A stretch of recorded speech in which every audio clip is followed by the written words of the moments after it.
رمضان المبارک کا پہلا عشرہ جاری ہے. آج دوسرا روزہ رکھا گیا. اس موقع پر رمضان کی آمد کے ساتھ ہی اہل اسلام عبادت و عزت میں لگے ہوئے ہیں. دن میں روزہ رکھتے اور رات میں تراویح کی نماز ادا کرتے ہیں.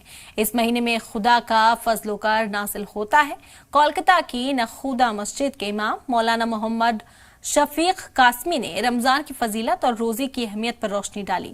بعد مولانا محمد شفیق قاسمی امام نخودا مسجد کولکتہ کے یہ تمام جو پیغام ہے وہ عوام کے بیچ عام کرتے دکھے. رمضان 21 اپریل تک چلے گا. 21 اپریل کو اگر چاند ہو گیا تو 22 کو عید ہوگی، اور اگر 21 کو چاند نہیں ہوا تو پھر 23 کو عید ہوگی.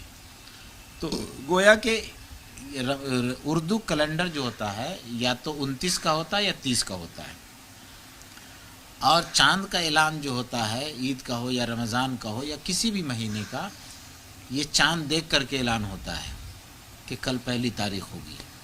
تو اگر چاند ہو گیا تو انشاءاللہ یہ 29 کا بھی روزہ ہو سکتا ہے، 30 کا بھی ہو سکتا ہے. تو یہ ایک مہینہ چلے گا. اور اس پر جو کیلنڈر ہے جس میں ٹائم ٹیبل دیا ہوا ہے وہ اس میں تھوڑا سا کا 2-4 منٹ کا آگے پیچھے ہوتا ہے، لیکن اور کوئی خاص فرق اس میں نہیں ہے.